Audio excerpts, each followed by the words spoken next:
Hi almal en welkom terug by MX Science Lab waar wetenskap wen. Vandag kyk ons na elektrolise van koperkloried. Ons gaan leer wat elektrolise is, wat 'n elektrolyt is, wat die anode en katode doen en watter chemiese reaksies plaasvind tydens die eksperiment. So kom ons begin.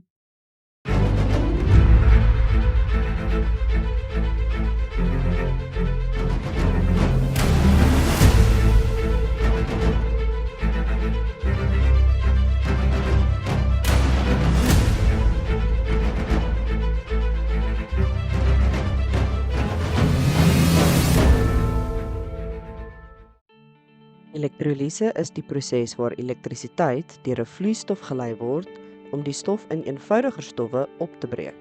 Dit is dus 'n ontbindingsreaksie. Met ander woorde, ons gebruik elektrisiteit om 'n groot chemiese verbinding op te breek in kleiner stukkies. 'n Elektrolyt is die chemiese oplossing wat tydens elektrolise ontbind word. In hierdie eksperiment is die elektrolyt koperkloried oplossing. Die oplossing bevat deeltjies wat elektriese stroom kan gelei en daarom kan die reaksie plaasvind. Dit is belangrik om te onthou dat koperkloried 'n verbinding is en nie net 'n mengsel nie. Die stof word deur 'n chemiese proses opgebreek in eenvoudiger stowwe, nie 'n fisiese proses nie. Die nuwe stowwe wat vorm het ander eienskappe as die oorspronklike verbinding. Die anode is die elektrode wat aan die positiewe pool van die battery gekoppel is. Negatief gelaaide deeltjies beweeg na die anode toe. Tydens elektrolise begin gasborrels by die anode vorm.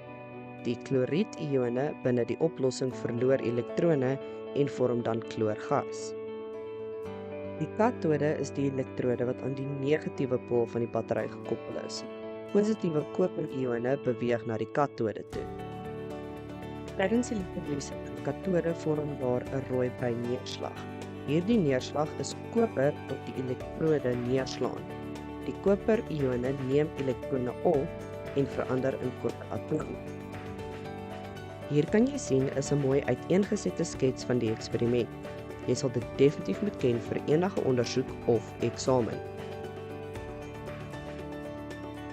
So, nou dat jy die skets gesien het, hoe sal dit lyk as ons die eksperiment doen in die regte lewe?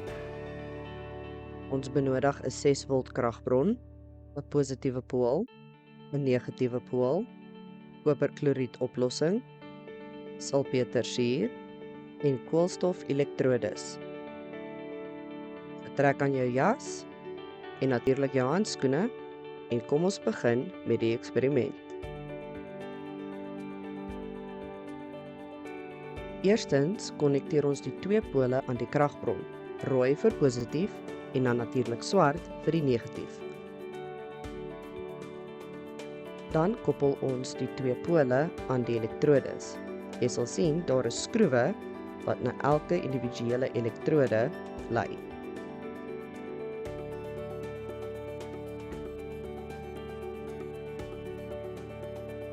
Kyk, dan het ons die koperkloried oplossing nodig. Ons vat die elektrodes en ons sit dit binne in die oplossing. Dan skakel ons 6 volt kragbron aan en ons kyk wat gebeur.